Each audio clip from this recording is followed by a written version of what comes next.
Assalamualaikum warahmatullahi wabarakatuh. Bismillahirrahmanirrahim. Alhamdulillahirabbil alamin. Wa bihi nasta'in ala umuri dunya waddin. Wassalatu wassalamu ala sayyidina Muhammadin wa ala alihi wa sahbihi ajma'in. La hawla wa la quwwata illa billahil aliyyil azim. Laqad ja'akum rasulun min anfusikum azizun 'alaihi ma anittum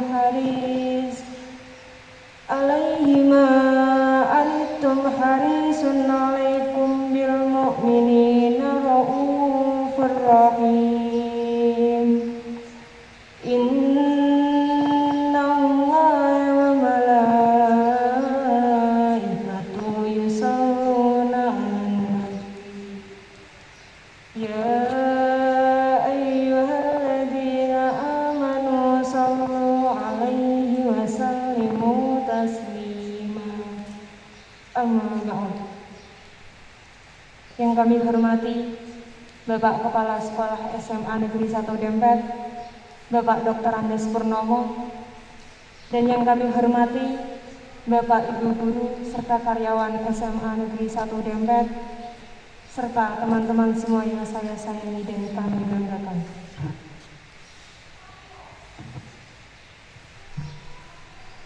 Sebelum acara peringatan Maulid Nabi Muhammad SAW dimulai, maka pada kesempatan kali ini, pertama-tama marilah kita panjatkan puja dan puji syukur kehadirat Allah Subhanahu wa Ta'ala yang telah melimpahkan rahmat-Nya, taufik, hidayah serta inayahnya kepada kita semua, sehingga kita dapat hadir dalam acara peringatan Maulid Nabi Muhammad SAW dengan keadaan baik. Dan tak lupa sholawat dan salam mari kita curahkan kepada baginda Nabi Agung Muhammad SAW yang telah kita nantikan syafaatnya yang kelak di hari yaumul qiyamah nanti. Amin amin ya rabbal alamin.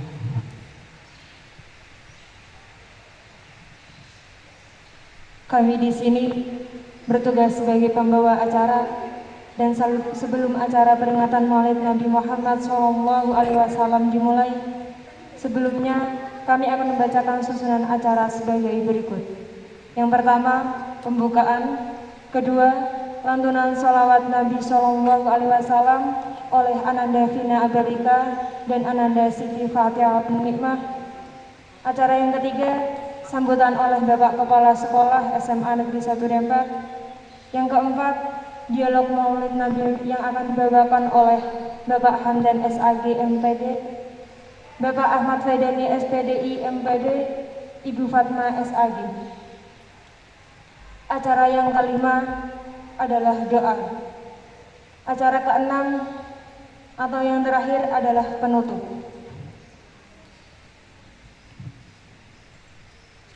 Acara yang pertama adalah pembukaan. Marilah kita buka acara pada pagi hari ini dengan bacaan surat Al-Fatihah. Al-Hadiniyah Al-Fatihah. Alhamdulillah. Iya,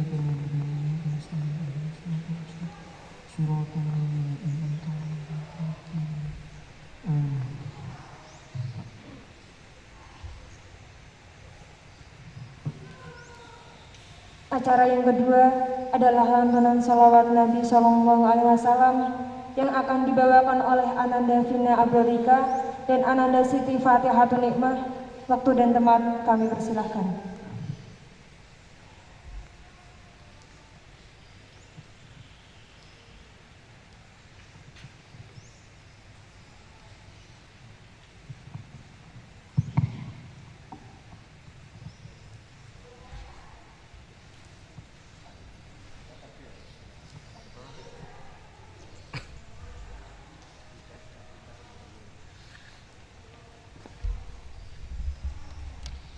Assalamualaikum warahmatullahi wabarakatuh. Sallu ala Nabi Muhammad.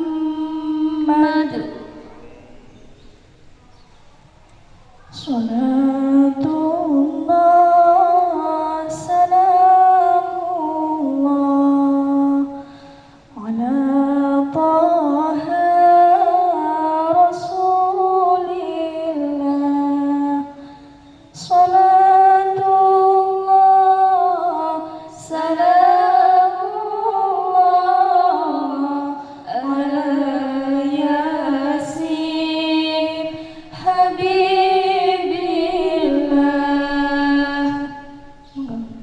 Salatullah salamullah ala Taha Rasulillah. Salatullah salamullah ala Yasin Habibillah. Tawassalna bismillah wa bil hadi Rasulillah wa kulli mujahidin lillah fi ahlil badri ya Allah. Salatullah salamullah ala Taha Rasulillah. Salatullah salamullah ala Yasin Habibillah. Ilahi salimi ummah minal afati wal nikmah wa min hammin wa min gummah bi ahlil badri ya Allah. Salatullah salamullah ala Taha Rasulillah. Salatullah salamullah ala Yasin Habibillah. Ilahi najina wa kashif jami'ati yati wasrif makaida ida waltuf bi ahlil badri ya Allah. Salatullah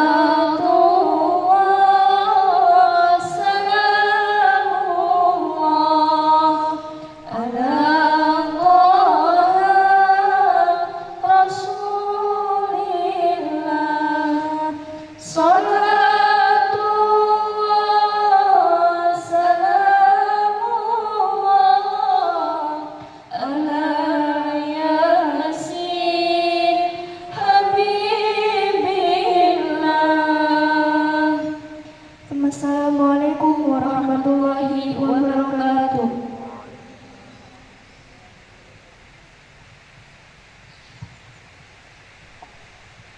Sekian lantunan salawat Nabi yang telah dilantunkan oleh Ananda Vina Abrorika kita dan Siti Fahratul Hikmah. Kepadanya kami ucapkan banyak terima kasih.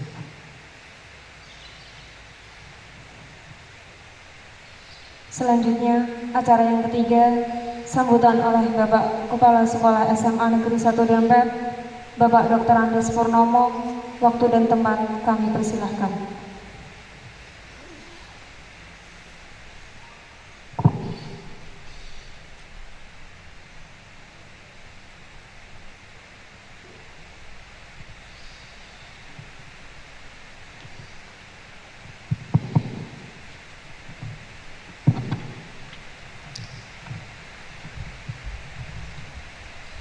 Assalamualaikum warahmatullahi wabarakatuh. A'udzu billahi minasyaitonir rajim. Bismillahirrahmanirrahim. Alhamdulillah wa syukurillah wa ala ni'matillah. Wassalatu wassalamu ala Rasulillah. La haula wa la quwata illa billah. Amma ba'du. Yang terhormat Bapak Ibu Dewan Guru serta staf karyawan SMA Negeri 1 Dempet, anak-anakku beserta peringatan Maulid Nabi yang saya banggakan sekaligus saya sayang. Alhamdulillah wa syukurillah. Mari kita semua bersyukur pada Allah karena pagi hari ini Allah masih memberikan anugerahnya kepada kita. Alhamdulillah kita semua diberi sehat dan alhamdulillah kita semua sudah selamat sampai di SMA Negeri Dempet ini. Anak-anakku, sebagai keluarga besar SMA Negeri 1 Dempet, kita bersyukur kepada Allah bahwa hari ini alhamdulillah wa syukurillah kita bisa melaksanakan peringatan Maulid Nabi Muhammad SAW. Itu sebagai bukti bahwa keluarga besar SMA Negeri 1 Dempet masih sayang, masih cinta kepada Nabi Muhammad SAW. Dan ini harus kita istiqomahkan sehingga otomatis siapa yang sayang kepada Nabi, Nabi akan memberi syafaat kepada kita.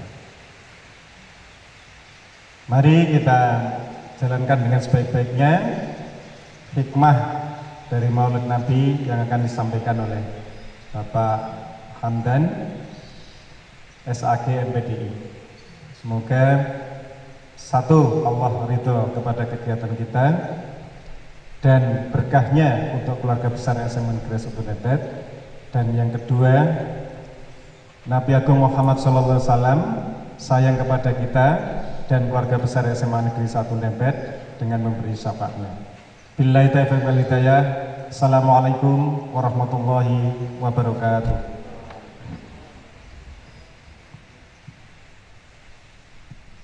Demikian sambutan oleh Bapak Dr. Andes Purnomo. Kepadanya kami ucapkan terima kasih atas sambutannya.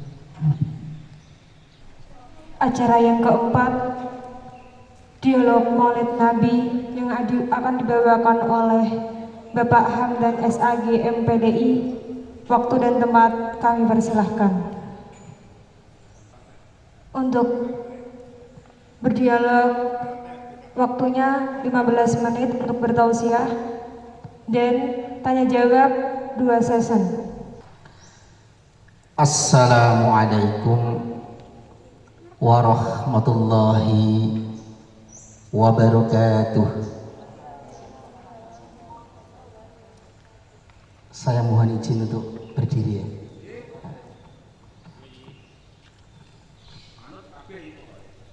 Alhamdulillahilladzi an'amana bi ni'matil imani wal islam. Wassalatu wassalamu ala asrafil anbiya'i wal mursalin sayyidina wa maulana Muhammadin wa ala alihi wa ashabi ajma'in, amma ba'd.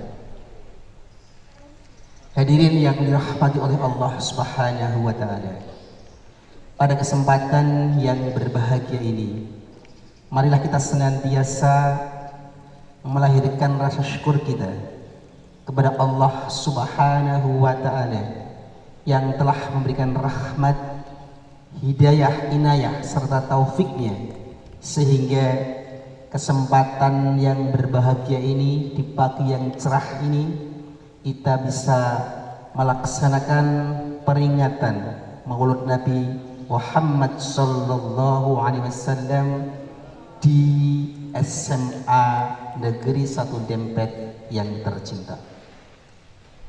Sholawat serta salam tak lupa, marilah kita senantiasa kita sanjungkan kepada baginda Nabi Muhammad biqali Allahumma sholli ala Sayyidina Muhammad wa ala alihi wa ashabi ajma'in. Hadirin pemirsa yang berbahagia, anak-anakku khususnya seluruh warga SMA Negeri 1 Dempet, baik yang sekarang berada di dalam rumah atau yang ada di forum ini. Semoga dirahmati oleh Allah Subhanahu wa taala. Hari ini merupakan momentum yang sangat tepat. Kita memperingati Maulid Nabi besar Muhammad Sallallahu Alaihi Wasallam.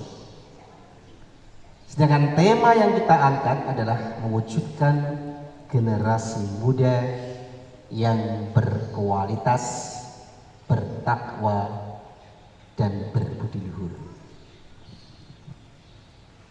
Saya kebagian untuk mengulas bagaimanakah generasi muda yang berkualitas itu.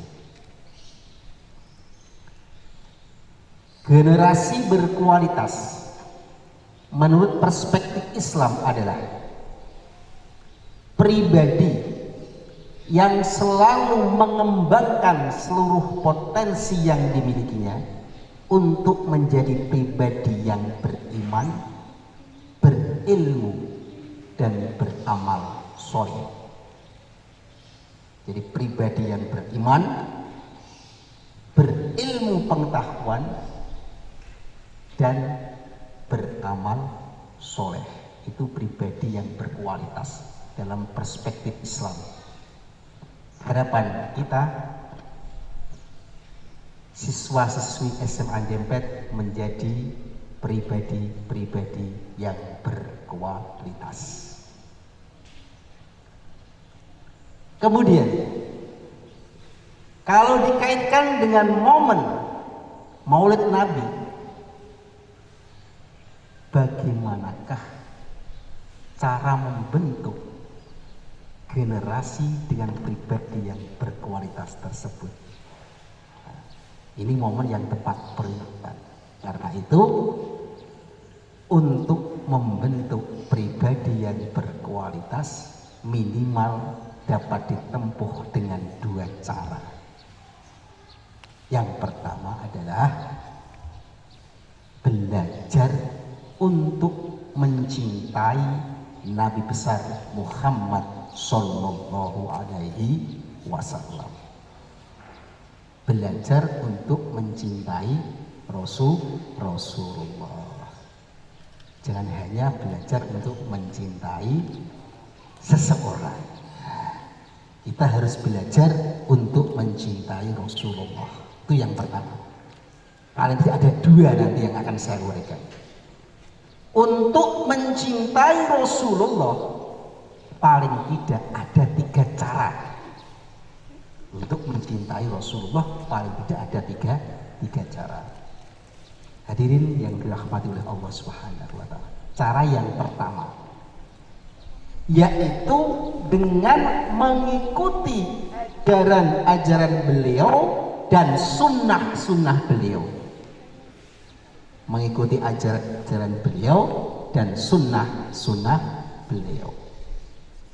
Kata Allah di dalam Al-Quran disebutkan, Qul in kuntum tuhibbunallaha fattabi'uni yuhibbukumullah wa yaghfir lakum dunubakum wallahu ghafurur rahim.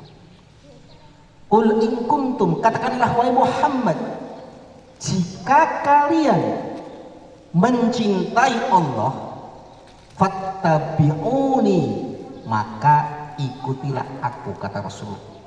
Ikutilah aku maksudnya adalah mengikuti ajaran Rasulullah Sallallahu Alaihi Wasallam. fattabi'uni. Ketika kita mengikuti ajaran Rasulullah sallallahu alaihi wasallam, yuhibbukumullah, Allah akan mencintai kalian. Wa yaghfir lakum dzunubakum, dan Allah akan mengampuni dosa-dosa kalian. Wallahu ghafurur rahim. Allah Maha Pengampun lagi Maha Penyayang. Hadirin yang dirahmati oleh Allah Subhanahu wa taala, mengikuti ajaran Rasulullah berarti mengikuti sunnahnya. Satu contoh kata Rasulullah, bunyal Islam ala khamsin. Islam itu dibangun dengan 5 hal. Syahadatan alla ilaha illallah. Yang pertama, Rasul mengatakan, tanamkanlah dalam hati kita bersaksi tidak ada Tuhan selain Allah, wa anna sayyidina Muhammad Rasulullah, dan Muhammad adalah Rasulullah. Yang kedua, wa iqamis shalah, tegakkanlah salat, tunaikanlah salat. Wa ita'iz zakat, laksanakan zakat. Wa hajjil bait, laksanakanlah haji.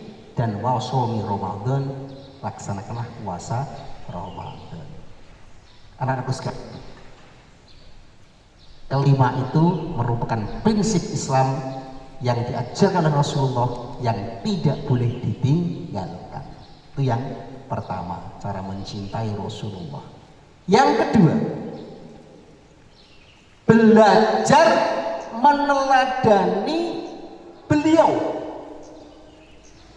baik ucapan, tindakan maupun pikiran. Jadi belajar untuk meneladani beliau Nabi. Karena Rasulullah itu adalah pribadi yang sempurna, khuluqin adim, pribadi yang sempurna. Kata Allah di dalam Al-Quran disampaikan, laqad kana lakum fi rasulillahi uswatun hasanah liman kana yarjullaha wal yawmil akhir wa dzakarallaha katsira. Laqad ja'akum, sungguh bahwa dalam diri Rasulullah ada suri tauladan yang baik. Hanya orang-orang tertentu yang mampu menjadikan Rasul itu adalah suri tauladan, yaitu yang pertama kata Allah adalah liman kana yarjullah, yaitu orang-orang yang mengharap rahmat dari Allah.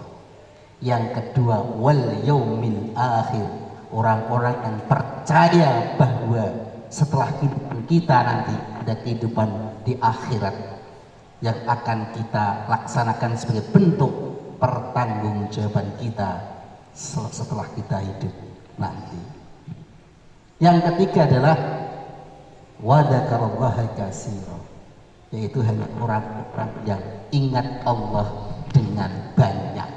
Hanya itu yang bisa meneladani Rasulullah.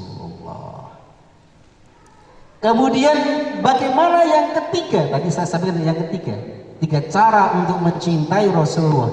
Yang ketiga adalah dengan cara memperbanyak sholawat kepada beliau, memperbanyak bersolawat kepada beliau.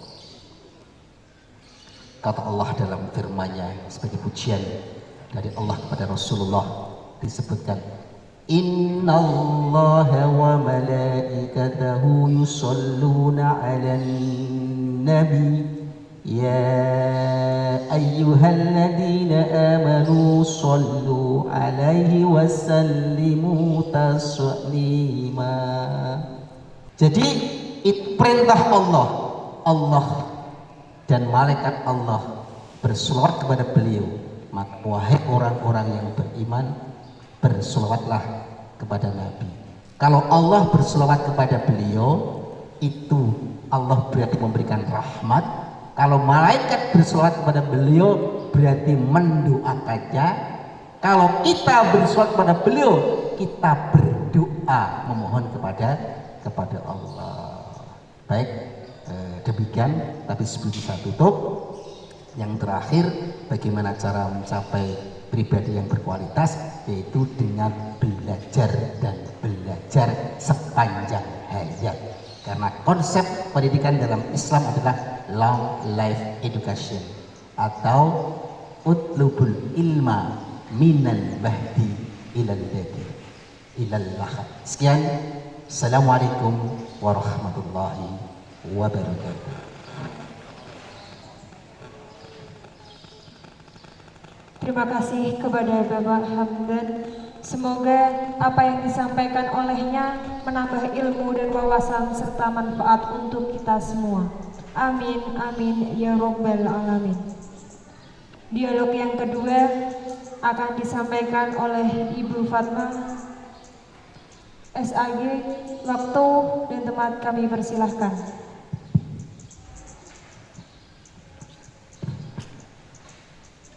Assalamualaikum warahmatullahi wabarakatuh. A'udzu billahi minasyaitonir rajim. Bismillahirrahmanirrahim. Alhamdulillahi rabbil alamin wa bihi nasta'in wa ala umurid dunya waddin. Wassalatu wassalamu ala asyrafil anbiya'i wal mursalin. Amma ba'du. Muhtaramin Bapak DRS Purnomo selaku sesepuh SMAN 1 Lempet, Muhtaramin Ustadzah SMA N1 Lempet, dan tak lupa anak-anakku yang saya sayangi dan saya banggakan.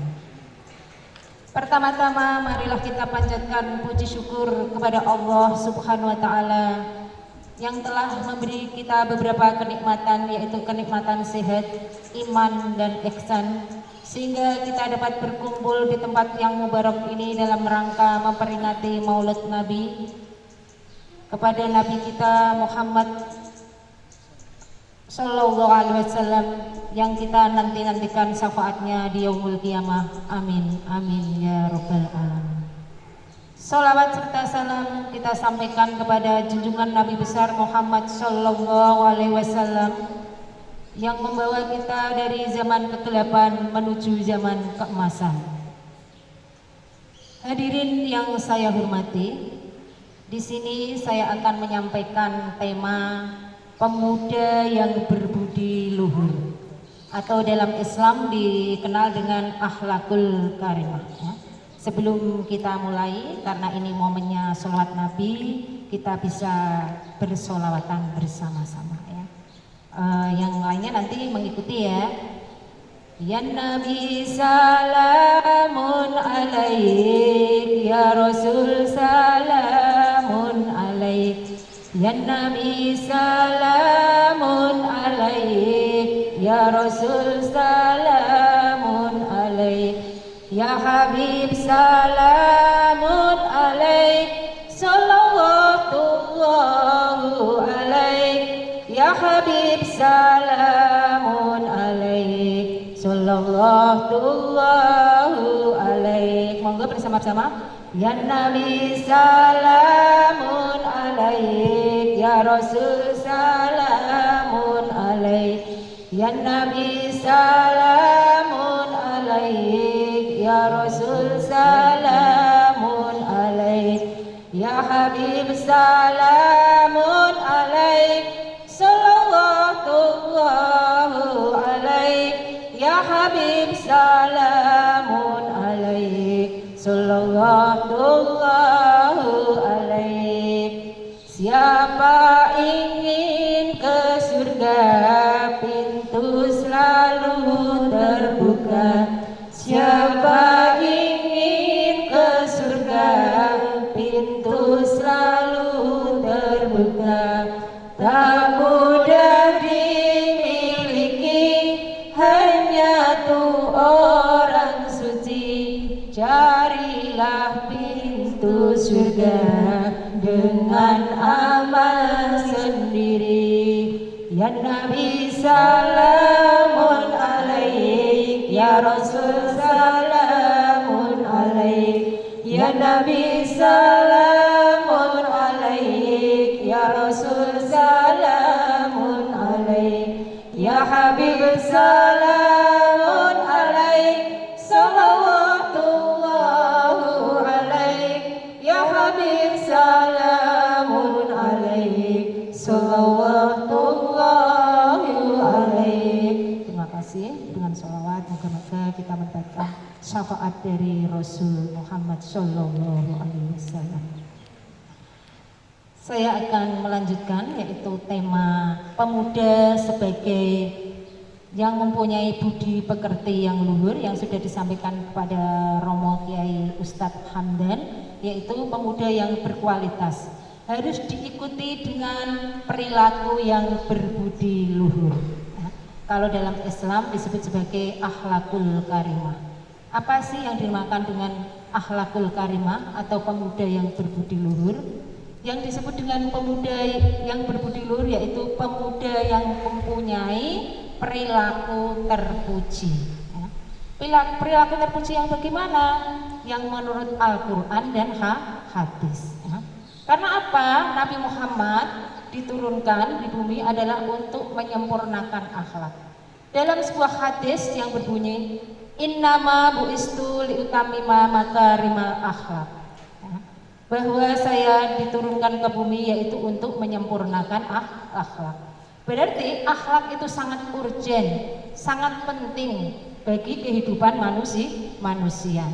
Karena pada saat Rasulullah ya sebelum menjadi Rasul, masyarakat Mekah itu masih menggunakan perilaku yaitu jahiliyah. Ya.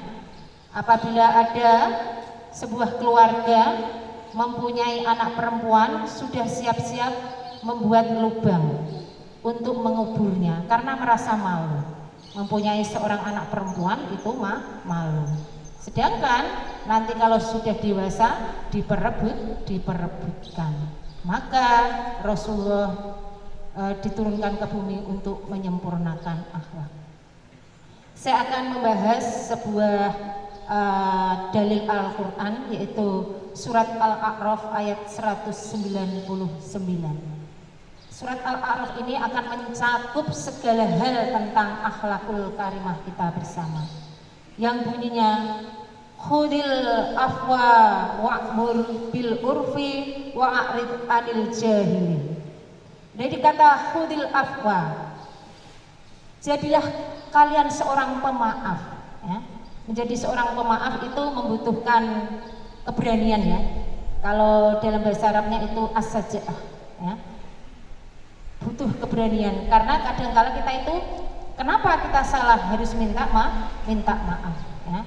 Maka sebagai seorang yang berakhlakul karimah, seorang yang pemuda harus mempunyai sifat ghafur, sifat pemaaf. Allah saja yang maha besar itu memberi pengampunan kepada siapa saja yang bersalah kalau kita betul-betul melakukan taubatan yang nasukan. Hadirin yang saya hormati ya, khudil afwa, menjadi seorang yang pemaaf kepada siapa saja yang mendolimi kita atau berbuat salah kepada kita, kita memberikan pintu maaf ya. Kemudian bil urfi, menjadi seorang penyeru ya kepada yang ma'ruf, berbuat ma'ruf. Apa yang dimaksud dengan berbuat ma'ruf? Yaitu berbuat yang benar. Kita menyerukan atau menyampaikan kepada orang lain sesuai dengan kemampuan kita untuk melaksanakan perbuatan yang baik ya, amal ma'ruf nahi mungkar ya. Karena manusia diturunkan di bumi adalah sebagai khalifah ya. Selain sebagai untuk beribadah, kita juga sebagai khalifah yang tugasnya yaitu untuk berdakwah sesuai dengan kemampuan ya. Kita lanjutkan, bentuk-bentuk dari akhlak itu terbagi menjadi 3, yaitu yang pertama akhlak jawarih. Apa yang dimaksud dengan akhlak jawari? Yaitu akhlak yang disebut dengan perilaku. Ya. Akhlak kita, perilaku kita harus sesuai dengan Al-Quran dan hadis. Terutama mencontoh uswatun hasanah kepada beliau Nabi Muhammad, ya, yang sudah harus kita jadikan figur, ya, mulai dari sunnah-sunnahnya, ya, kita jadikan patokan, pedoman, ya. Kemudian yang kedua yaitu lisan, akhlak lisan, ya.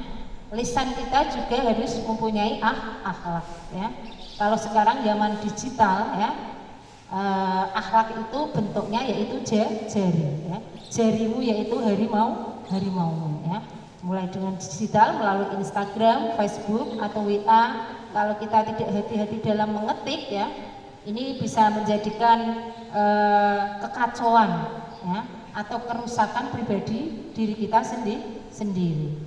Yang terakhir yaitu akhlak kolbun, ya, hati, ya, harus tiga rangkaian itu harus menyatu, mulai dari jawari, kemudian lisan dan kolbun.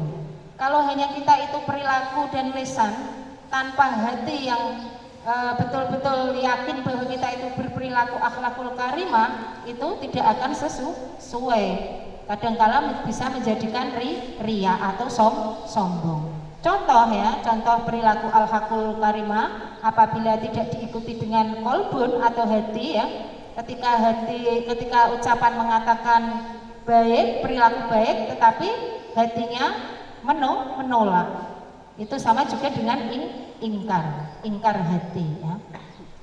Kemudian wa'arid anil jahilin, ya, serta berpalinglah terhadap orang-orang yang bodoh. Kita harus bersabar terhadap orang-orang yang bodoh, ya.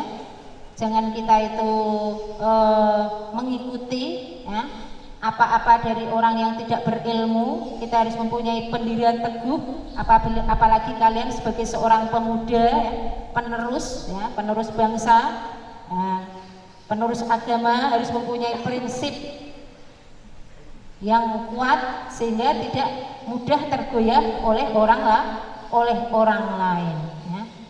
Maka yang disebut dengan mempunyai akhlakul karimah yang benar yaitu akhlak yang sesuai dengan Al-Quran dan hadis, ya. Karena kita menggunakan syariat Islam, menggunakan tatanan Al-Quran dan hadis, bukan budaya, ya. Kadangkala budaya itu bertentangan dengan Al-Quran dan hadis, ya. Contohnya budaya, kalau yang penting kita itu tertutup tanpa jilbab itu dikatakan sudah sopan. Akan tetapi dalam Al-Quran dan hadis itu salah atau tidak sesuai. Maka dari itu khususnya anak-anakku semua, ya, saya harapkan selain mempunyai kualitas, ya, yang tinggi, yang baik, harus diikuti budi pekerti atau akhlakul karimah, ya. Karena pada dasarnya kita itu menujunya kan bahagia dunia dan akhirat. Kalau kepengen bahagia dunia dan akhirat harus diikuti akhlakul karimah atau akhlak yang benar, ya. Akhlak itu dibagi menjadi 4, ya. Kita itu berakhlakul karimah terbagi menjadi 4. Yang pertama yaitu akhlak kepada Allah, ya. Kita berakhlak kepada Allah yaitu mengikuti semua perintahnya dan meninggalkan larangannya. Contohnya cara kita berakhlakul karimah kepada Allah tidak boleh berhusnudun, ya. Ketika kita mendapatkan kesusahan, kemudian kita berhusnudun kepada Allah, itu berarti akhlakul majmumah, akhlak yang tercela. Hadirin yang saya hormati. Kemudian akhlak yang kedua yaitu akhlak kepada diri sendiri, ya. Kita harus mempunyai akhlak kepada diri sendiri, ya. Tidak boleh membunuh diri sendiri, menjadikan diri kita dalam keadaan bodoh atau menjadikan kesehatan kita lemah, ya. Itu contoh-contoh akhlak yang harus kita lakukan pada diri sendiri. Harus mempunyai pribadi yang berkualitas, ya, mempunyai kesehatan jasmani dan rohani, itu salah satu bentuk akhlak terhadap diri sendiri. Kemudian yang ketiga, berakhlak kepada sesama. Kepada sesama, yaitu sekitar kita, yang paling terkecil yaitu keluarga. Yaitu dengan cara bertoleransi, saling memahami, itu sangat penting dalam berakhlak. Kemudian bertutur kata yang baik, bersikap dan tulus. Yang terakhir yaitu berakhlak kepada lingkungan alam. Kita juga harus mempunyai akhlak terhadap lingkungan alam. Bagaimana cara kita itu mengolah alam, harus sesuai dengan aturan yang sesuai dengan aturan negara dan juga sesuai dengan syariat Islam. Anak-anakku yang saya banggakan, demikian tausiah dari Bu Fatma. Bila ada kekurangan saya mohon dimaafkan. Billahi taufik wal hidayah wa ridha wa inayah. Assalamualaikum warahmatullahi wabarakatuh. Terima kasih kepada Ibu Fatma. Semoga apa yang disampaikan olehnya bermanfaat bagi kita semua. Amin, amin ya rabbal alamin. Dialog yang ketiga akan disampaikan oleh Bapak Ahmad Faidan, SPDI MPD. Waktu dan tempat kami persilakan. Terima kasih kepada Mas Moderator. Assalamualaikum warahmatullahi wabarakatuh. Alhamdulillah, alhamdulillahilladzi arsala rasulahu bil huda wa dinil haq liyudhhirahu 'alad dini kullih walau karihal musyrikun walau karihal kafirun walau karihal munafiqun. Allahumma sholli ala sayyidina Muhammad wa ala ali sayyidina Muhammad, amma ba'd. Yang saya hormati Bapak Kepala Sekolah, Bapak Ibu Guru, Ustadz Bapak Kiai Hamdan, Ustadzah Fatmawati. Saya sambil berdiri ya. Ini kacamata saya lepas karena belerang semua. Tema kita hari ini itu adalah mewujudkan generasi muda yang berkualitas, bertakwa dan berbudi luhur. Kita hadir di sini untuk memperingati hari kelahiran Nabi Agung Muhammad SAW.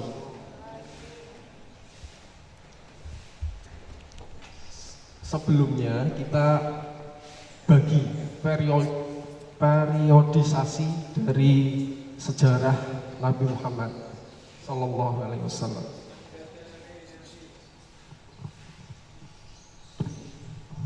Yang pertama itu periode prakenabian. Prakenabian itu berarti ya mulai beliau dilahirkan sampai beliau mendapatkan wahyu yang pertama usia 40 tahun. Terus periode dakwah di Mekah kurang lebih 12 tahun. Terus kemudian periode di Madinah.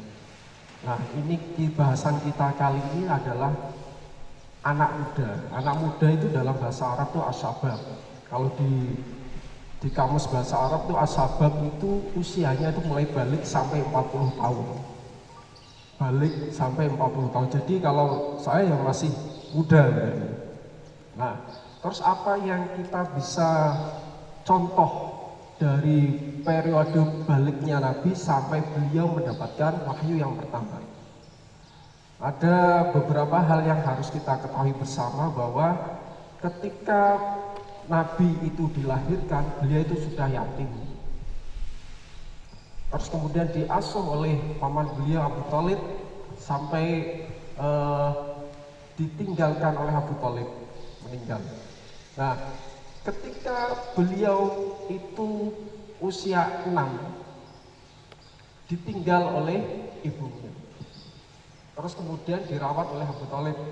Apa yang bisa kita petik? Yang pertama itu adalah etos kerja dari Nabi Muhammad SAW. Ketika beliau usia 9 tahun, beliau itu sudah berdagang. Diajak paman beliau Abu Thalib untuk berdagang ke Syam.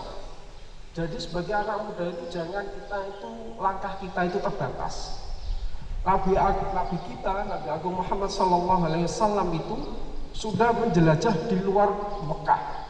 Syam itu kira-kira itu kalau naik pesawat dari Mekah ke Syam itu kira-kira hampir 3 sampai 4 jam. Artinya padahal zaman dulu beliau itu naik onta. Artinya apa yang bisa kita contoh dari Nabi Muhammad itu adalah etos kerja. Wong nom kuwi aja lemesan. Wong nom kuwi aja megahan.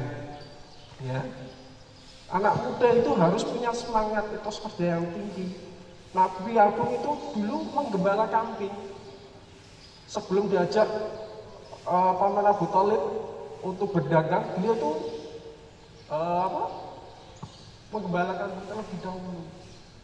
Jadi yang pertama kita contoh periode dari beliau balik sampai beliau nanti mendapatkan wahyu, yang pertama itu adalah semangatnya untuk beliau itu tidak menyia-nyiakan waktu yang beliau punya. Terus yang kedua, beliau itu diutus dalam masyarakat yang kita sebut dengan masyarakat jahiliyah, masyarakat yang tenggelam dalam kebodohan. Kenapa disebut bodoh? Tadi sudah disinggung oleh ustazah kita Fatmawati, Bu Fatmawati. Kalau yang perempuan beruntung, yang perempuan itu lahirnya zaman sekarang. Kalau dulu kalian lahir sebelum Nabi diutus, kalau yang lahir perempuan itu diasingkan atau bahkan dibunuh, dikubur hidup-hidup. Tapi beliau itu tidak ikut terhadap kondisi jahiliyah itu. Beliau bisa menjaga diri, tidak kecemplung istilahnya, tidak basah dengan kondisi yang dialami oleh masyarakat Arab sebelum Islam datang, sebelum Rasulullah itu mendapatkan wahyu yang pertama. Jadi kalau kalian mungkin sudah pernah mendengar ini, kalian itu boleh berteman siapa saja, tapi asal kalian itu tidak terpengaruh. Ikan itu hidup di laut, ikan yang di laut ya. Ikan yang hidup di laut itu airnya asin, tapi ikannya itu tidak asin, dagingnya itu tidak asin. Artinya apa? Dia tidak terpengaruh oleh lingkungannya. Jadi kita boleh berinteraksi dengan siapa saja, tapi syaratnya kita bisa menjaga diri. Seperti Rasulullah itu dijaga oleh Allah agar tidak terjerumus dalam kebiasaan masyarakat jahiliyah. Yang ketiga, tadi yang pertama itu semangat etos kerja, yang kedua itu menjaga diri agar tidak terlibat lingkungan yang tidak baik. Yang ketiga, Rasulullah ketika usia 25 tahun itu sudah mendapatkan gelar Al-Amin, artinya yang dapat dipercaya. Dapat dipercaya itu ada sejarahnya. Beliau itu juga bisa berdiplomasi, bisa negosiasi. Ketika Ka'bah itu mendapatkan musibah datangnya banjir, terus kemudian Hajar Aswad itu pindah dari tempatnya. Nah, pada zaman dulu itu kan kesukuan atau sukuku itu paling itu sangat menancap di dada mereka. Jadi mereka itu rebutan siapa yang berhak meletakkan Hajar Aswad di tempatnya yang semula. Semua berebutan itu. Nah, terus kemudian mereka berunding. Kalau tidak dirundingkan bisa terjadi pertempuran, karena masyarakat Arab pada waktu itu ya suka berperang juga. Nah, terus kemudian mereka berunding, kita tunggu siapa yang datang pertama kali, kita mintai pendapatnya. Nah, ketika mereka berkumpul, terus kemudian datanglah Nabi Muhammad SAW. Terus kemudian Nabi dimintai pendapatnya. Bagaimana solusimu terhadap masalah yang kami alami ini? Kemudian Nabi membentangkan kain, terus kemudian Nabi meletakkan Hajar Aswad di tengah-tengah kain itu, terus kemudian setiap kepala suku itu memegang pinggir kain itu, terus kemudian diangkat bersama-sama. Ternyata solusi yang ditawarkan oleh Nabi Muhammad SAW itu bisa diterima oleh semua kabilah, semua suku menerima usul dari Nabi Muhammad SAW. Artinya apa, Mas, Mbak? Kita itu harus menjadi problem solver, jadi pemecah masalah. Jangan jangan menjadi bagian dari masalah. Kita harus menjadi pemberi solusi, bukan menjadi masalah, penyebab masalah.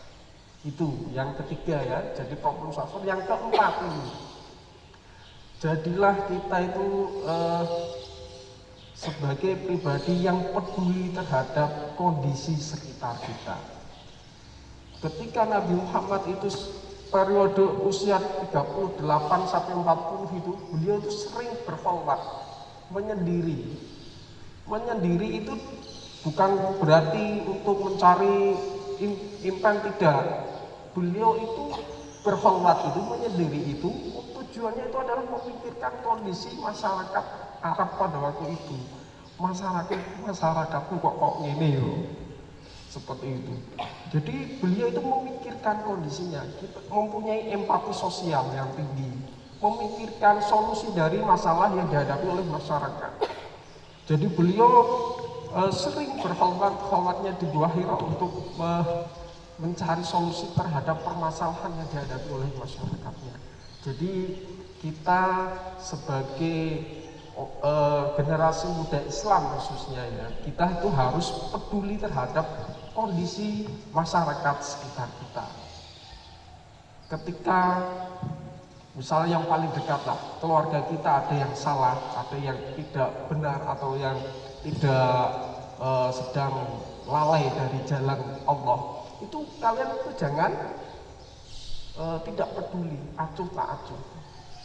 Karena setiap muslim itu adalah saudara. Saudara itu salah satu kewajibannya itu adalah watawasau bil haq watawasau bis sabr. Saling berwasiat dalam kebenaran, saling berwasiat dalam kebenaran. Jadi harus saling mengingatkan. Kita itu tempatnya salah dan lupa. Kalau tidak ada yang mengingatkan, salah terus, lupa terus, maka kita itu harus saling mengingatkan. Yang terakhir, ini saya ingin membacakan wasiatnya Nabi kepada kita semua. Ini wasiatnya ini dibacakan kepada salah satu sahabat beliau yang masih muda, namanya itu Abu Dzar Al-Ghifari. Pesannya itu apa? Wasiatnya itu apa? Ittaqillah haitsuma kunta. Bertakwalah dimanapun kalian berada. Bertakwa dimanapun kita berada. Jadi takwa itu tidak dibatasi oleh waktu dan kondisi, dimanapun kita harus bertakwa. Terus yang kedua, wa'at bi'isayyatil hasanah, dan iringilah perbuatan buruk dengan perbuatan baik, karena perbuatan baik itu menghapus perbuatan buruk. Innal hasanat yudhibnas sayyi'at, karena perbuatan baik itu menghapuskan perbuatan buruk.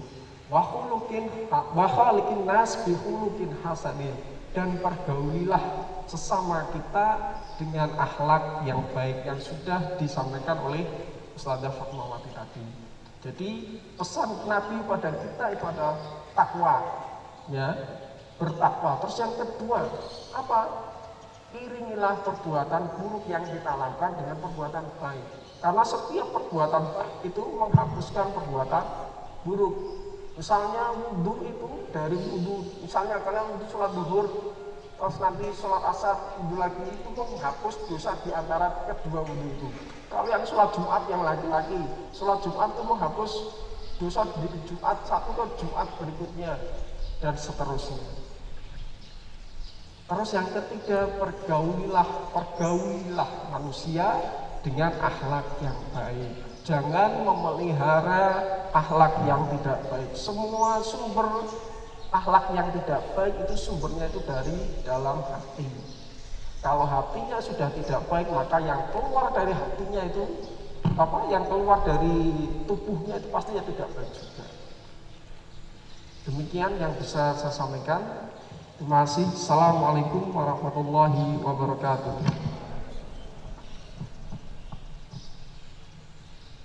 Terima kasih kepada Bapak Faidani SPD MPD. Semoga apa yang disampaikan olehnya bermanfaat bagi kita semua. Amin ya Rabbal Alamin. Acara selanjutnya adalah sesi tanya jawab dengan waktu 30 menit. Silahkan yang mau bertanya, sebutkan nama dan kelas. Perkenalkan, nama saya Di Prasetyo dari kelas 11 MIPA 2. Pak Kamdan, bagaimanakah cara untuk mengetahui bahwa seseorang yang mempunyai iman yang berkualitas? Mas siapa? Mas Yadi Prasetyo. Ini pertanyaan yang sangat bagus sekali. Bagaimanakah cara untuk mengetahui bahwa iman seseorang itu berkualitas? Pertanyaan ini mudah tapi sulit untuk dijawab. Mengapa? Karena masalah iman itu adalah masalah yang berhubungan dengan rasa. Yang tahu hakikatnya adalah Allah dan diri kita sendiri. Akan tetapi Allah memberikan rambu-rambu atau informasi untuk mengetahui bahwa apakah seseorang itu imannya baik atau tidak baik. Taruhlah kita ambil salah satu ayat Al-Quran. Sebenarnya banyak di dalam Al-Quran untuk memberikan informasi ini, tapi akan saya ambil salah satunya. Paling tidak menurut pengetahuan saya,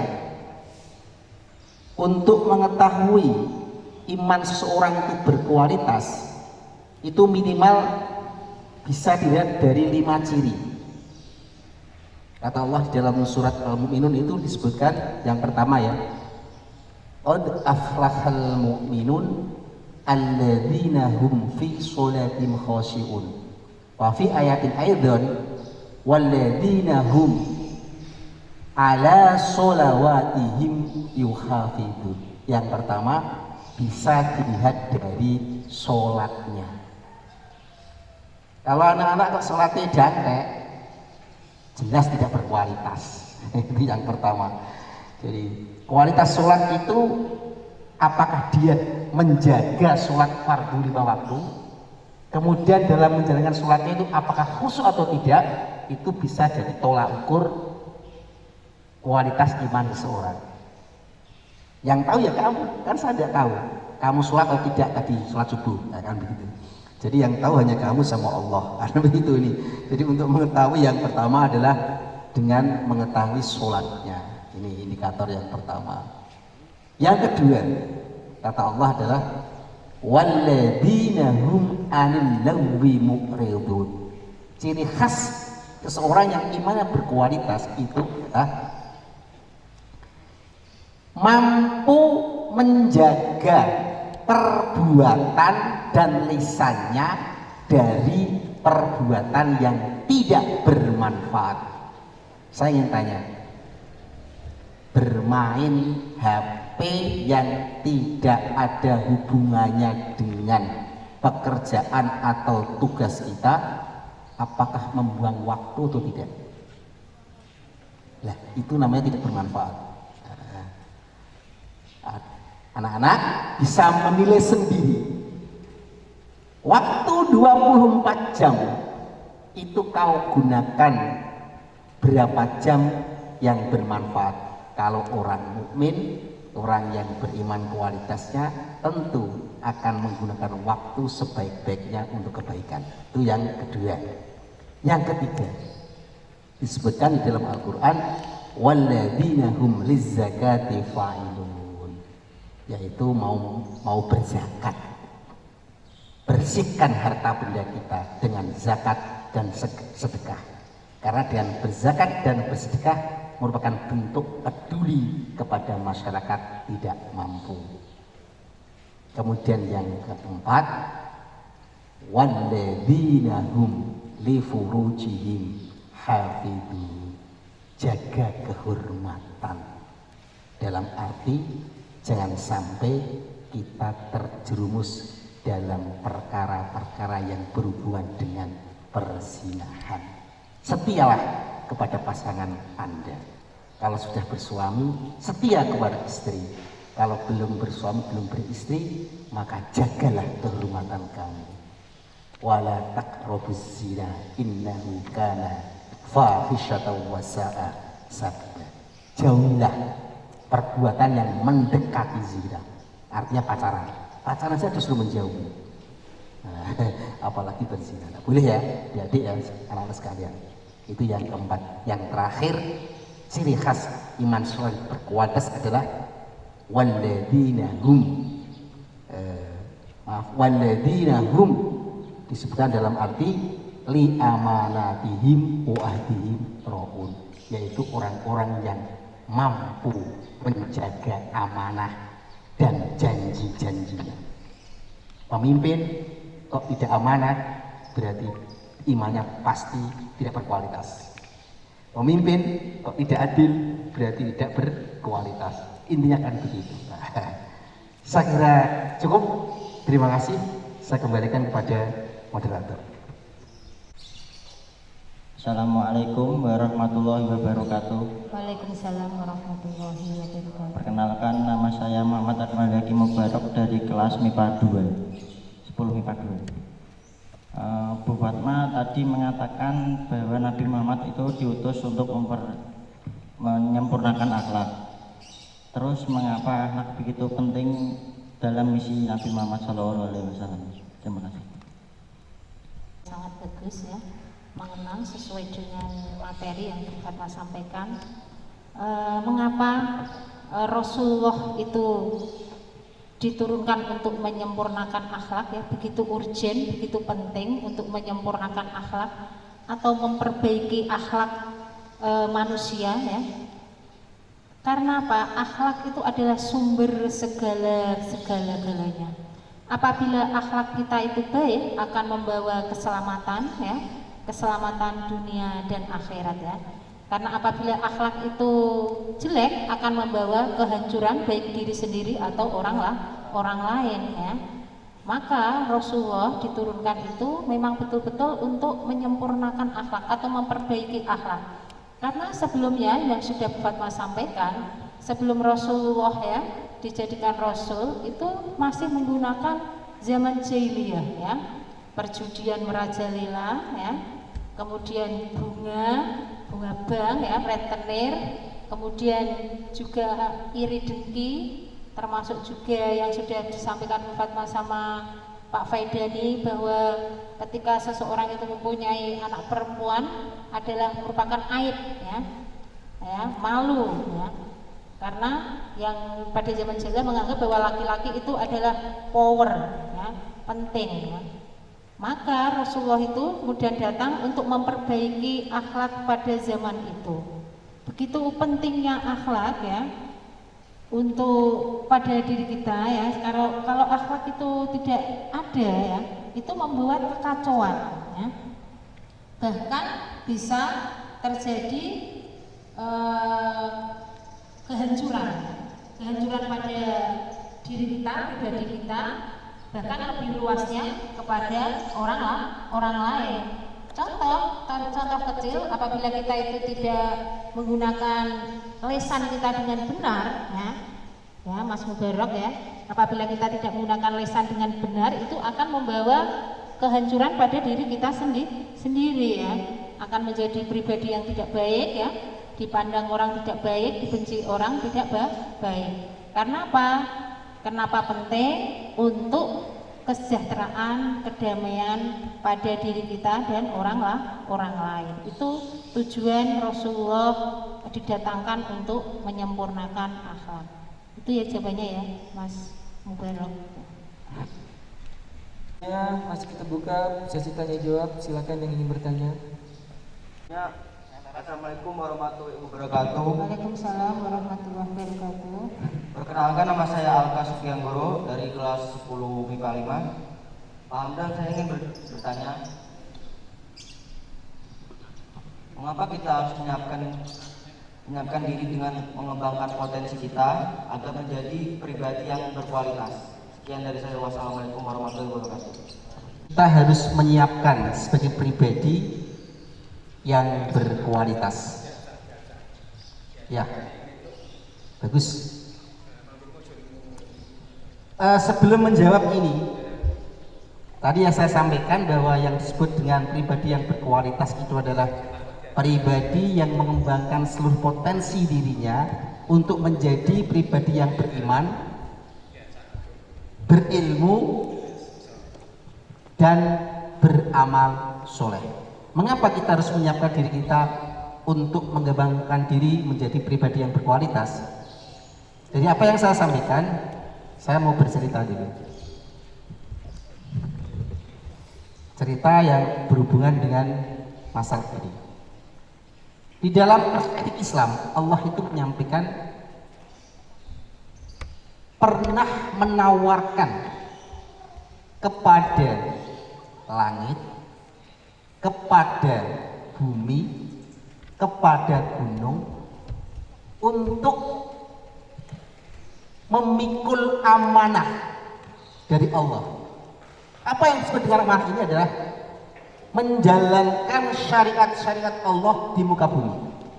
Apa? Jawab langit, jawab bumi, dan jawab gunung. Kata mereka disebutkan di dalam Al-Quran itu. Inna aradnal amanata ala samawati wal ardi wal jibal. Gunung, langit, bumi, gunung menjawab. Fa'abaina ayyahmilnaha wa asfaqna minha.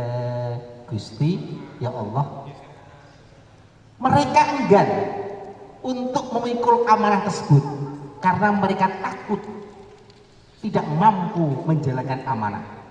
Sedangkan manusia, wahamalahal insan, manusia dengan gagah menyanggupi amanah tersebut. Sehingga kita diberi amanah oleh Allah untuk menjalankan syariat-syariat Allah di muka bumi. Konsekuensinya ada reward and punishment. Ada balasan dari Allah berupa surga dan ada hukuman dari Allah berupa neraka. Yang mampu menjalankan syariat amanah tersebut, surga balasannya. Yang tidak mampu, neraka balasannya. Kalau kita sudah tahu bahwa manusia itu diberi amanah oleh Allah, bagaimana mungkin kita tidak menyiapkan diri untuk menjadi pribadi yang berkualitas? Kalau pribadi kita tidak berkualitas, tidak mungkin mampu menjalankan amanah tersebut. Maka kata Allah, innahu kana dzuluman jahula. Sesungguhnya manusia itu sangat dolim dan sangat bodoh. Wes ngerti, sudah tahu tanggung jawab dari Allah, tapi mayoritas manusia berkhianat terhadap amanah Allah. Ini mayoritas, karena dia tidak menyiapkan dirinya sebagai pribadi yang berkualitas, yaitu beriman, berilmu, dan beramal soleh. Mengapa saya mengatakan mayoritas manusia tidak beramanah? Karena Allah menyampaikan dalam Al-Quran, disampaikan seperti ini. Disebutkan di dalam Al-Quran bahwa laqad daru'na li jahannama katsiran minal jinni wal insi. Sungguh akan kami isi neraka jahanam. Kebanyakan isinya adalah jin dan manusia. Sing isi neraka jin dan manusia. Mengapa? Kata Allah, lahum la yafqahulubul la yafqahuna biha. Mereka dikasih hati tetapi tidak digunakan, tidak dikembangkan menjadi hati yang berkualitas. Walahum a'yunul la yubsiruna biha. Mereka dikasih mata tetapi tidak dimanfaatkan, tidak dikembangkan potensinya untuk menjadi mata yang berkualitas. Hanya digunakan untuk kejahatan. Dan kata Allah, walahum adzanul la yasma'una biha. Mereka dikasih telinga tapi tidak digunakan untuk mendengarkan ayat-ayat Allah. Itu maksudnya. Maka jadilah pribadi yang berkualitas. Insya Allah mampu mengemban amanah Allah. Insya Allah selamat dunia akhirat dan akhirnya surga Allah menanti. Demikian.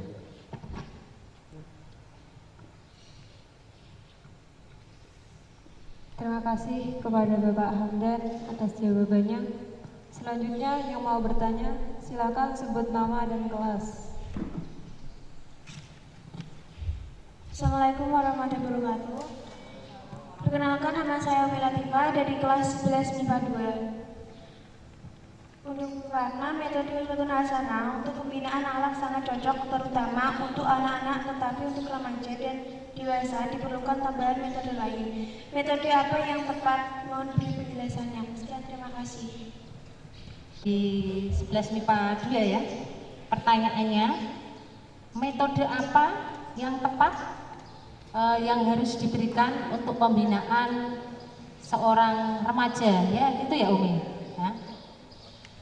Di dalam Islam ya, itu ada beberapa metode dakwah ya, antara lain yaitu metode uswatul hasanah ya. Metode uswatul hasanah yaitu metode suri toladan ya, atau mencontoh ya.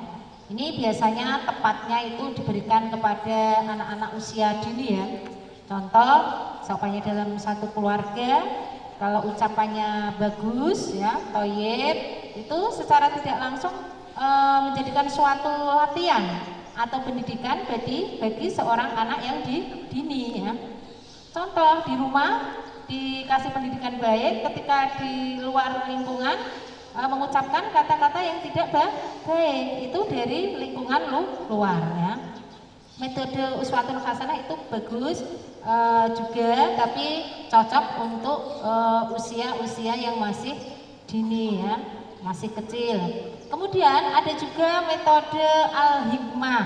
Nah, metode al-hikmah yaitu menggunakan metode sasaran sesuai dengan siapa yang akan dikasih dakwah ya. Kalau sasarannya untuk para remaja, ya kita menggunakan cara-cara para remaja. Kemudian orang tua atau orang Jawa juga disesuaikan dengan orangnya, ya, atau sasarannya. Ya. Kalau metode al-hikmah ini tidak memaksa, ya, disampaikan dengan cara yang arif dan bijaksana. Ya. Untuk al-hikmah. Kemudian yang cara yang ketiga yaitu mujadalah. Kalau menurut Bu Fatma ya, penyampaian pembinaan untuk para remaja seperti kalian ya, yang kemudian ada problema, mungkin di antara kalian ada problema yang menurut Bu Fatma tepat ya metode mujadalah. Mujadalah yaitu dialog ya, menggunakan dialog ya, dengan menggunakan nas-nas rambu-rambu Al-Quran dan hadis ya.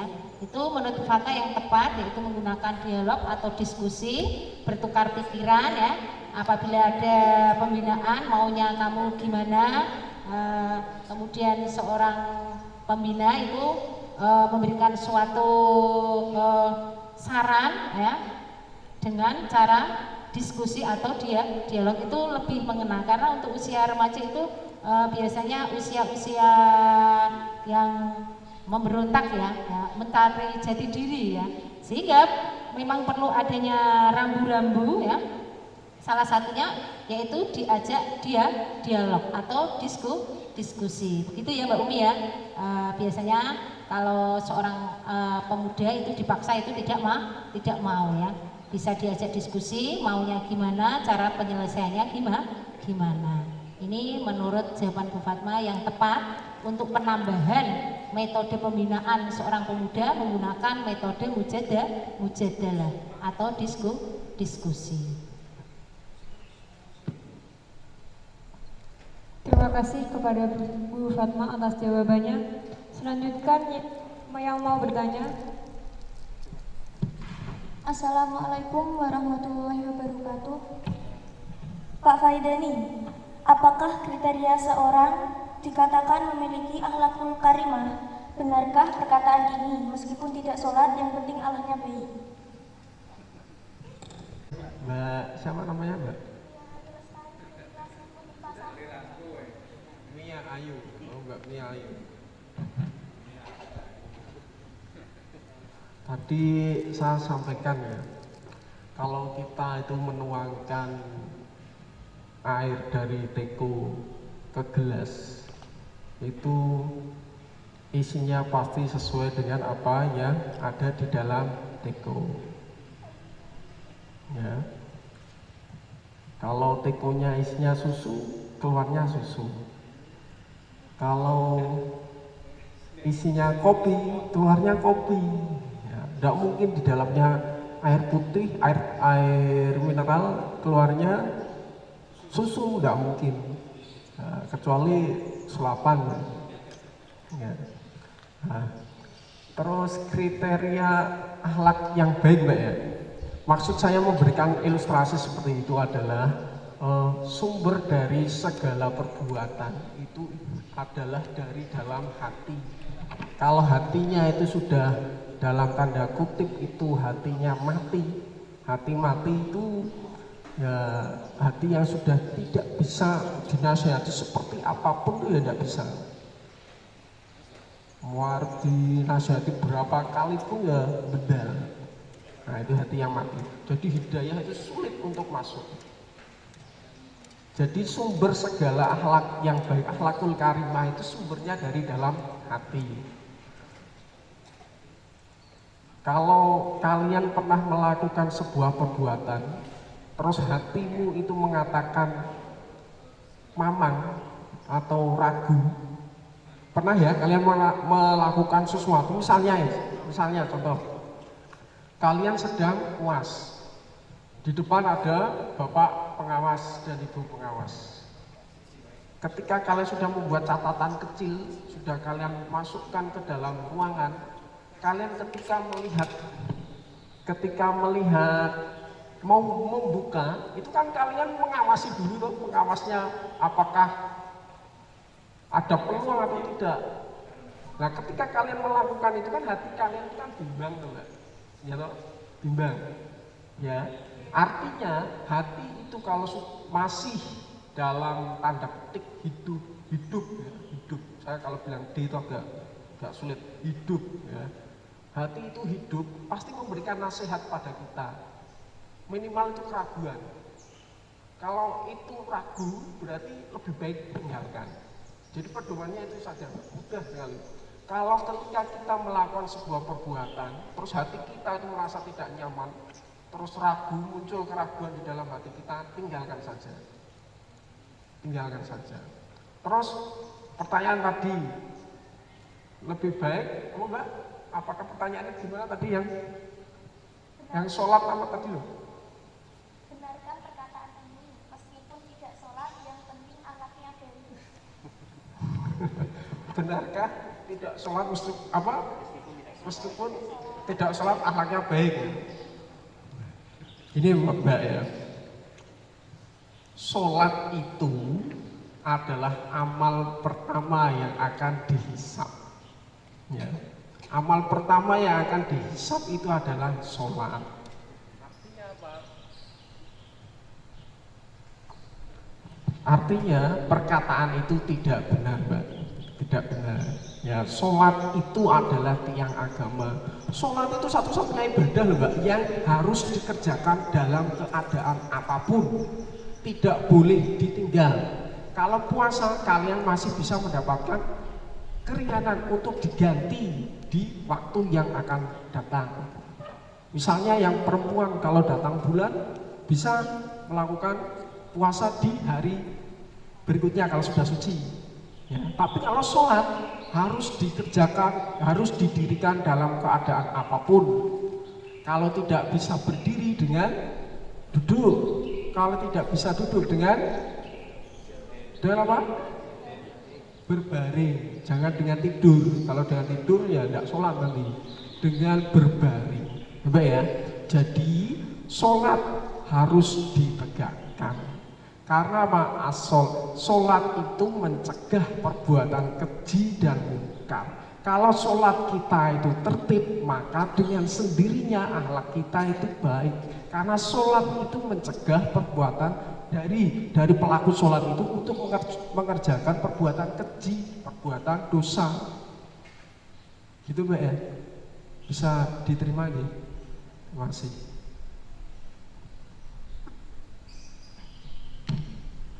Terima kasih kepada Bapak Faidani atas jawabannya. Kami kira cukup untuk sesi tanya jawab ini, dan terima kasih kepada Bapak Hamdan, Ibu Fatmawati, dan Bapak Faidani atas dialog dan jawaban yang diberikan. Semoga apa yang beliau berikan dan sampaikan bermanfaat bagi kita semua. Amin amin ya rabbal alamin.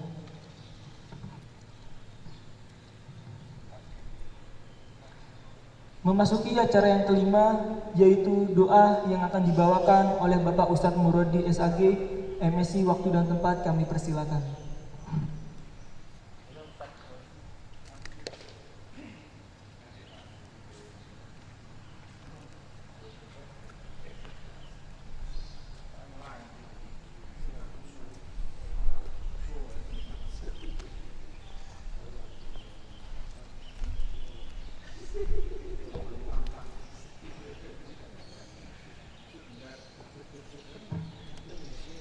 Assalamualaikum warahmatullahi wabarakatuh.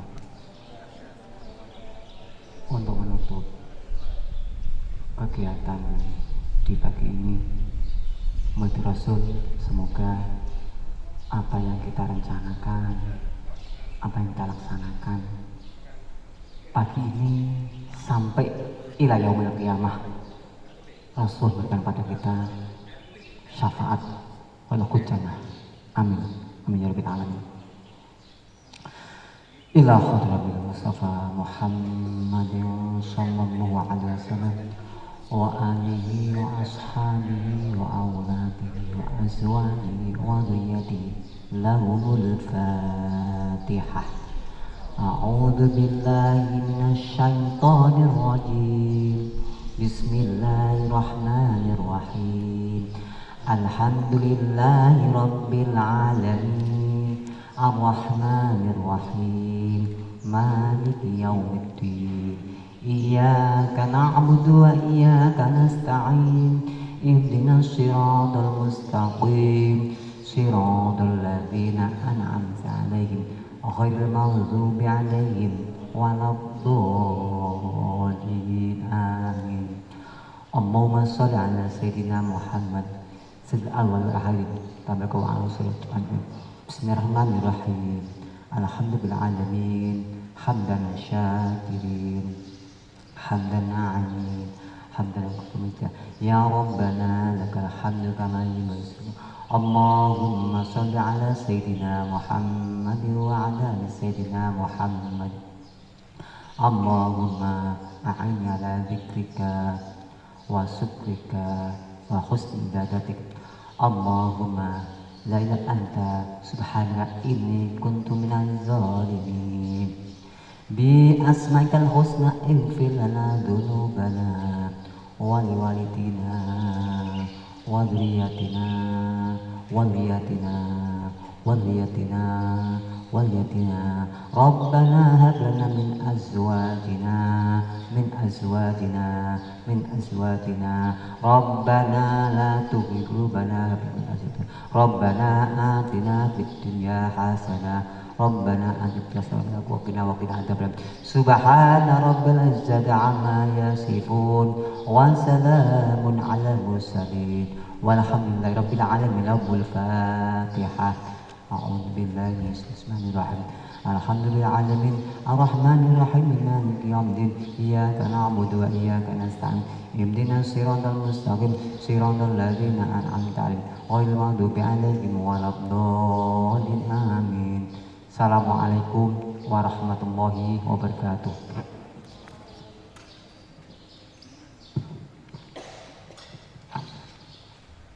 Terima kasih kepada Bapak Ustadz Muradi yang telah memimpin doa untuk penutup acara Maulid Nabi Muhammad Sallallahu Alaihi Wasallam pada pagi hari ini. Acara yang terakhir adalah penutup. Mari kita tutup dengan bacaan hamdalah bersama-sama. Alhamdulillahirabbil alamin. Di sini saya Awali Maulidifa dan saya Ridho Utomo selaku pembawa acara mengucapkan banyak-banyak terima kasih dan mohon maaf apabila ada kata salah dan tutur kata yang tidak mengenangkan kepada Bapak Ibu guru serta teman-teman semua.